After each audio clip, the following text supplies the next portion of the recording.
Good morning. This video is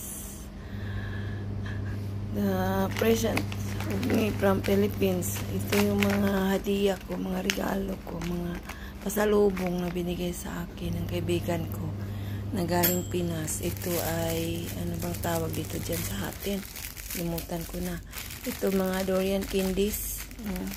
Sarap. Tsaka ito yung banana chips. Ito yung tinatawag sa amin sa Bisaya, bukayo. Ang sarap niya do.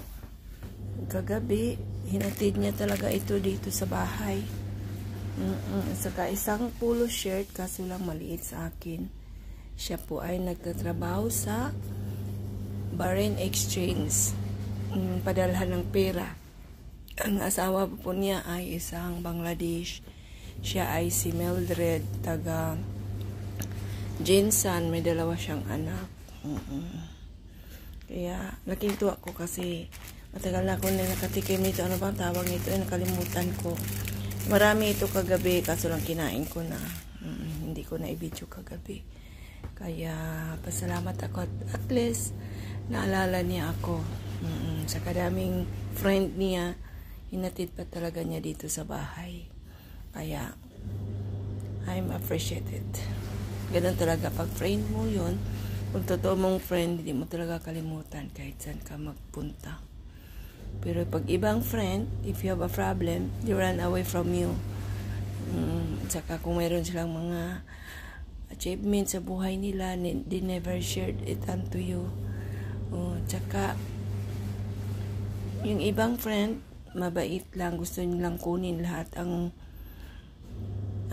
balita tungkol sa buhay mo. Pagkatapos yan, pag nalaman nila na hindi ka na, wala ka ng, marami kang problema, marami kang hinanaing sa buhay, parang ayaw na nila kang tawagan, ayaw ka na nilang kausapin, din man na. Kaya, iwas-iwas tayo sa mga maraming friend. Kaya ako, isa, dalawa, tama na yung friend ko. But at least I give thanks to Mildred. Tawag ko sa kanya Jade, pero actually her name is Mildred. Yeah, mabait yan siya sa akin. Pareho kaming nasa Sura. Ang shop nila nasa Sura. Nag-rent sila sa amin sa Jamia. Kaya yun. Yan, sarap nito. Durian yan eh. This is Durian candies. Thank you for watching. Sana maraming views.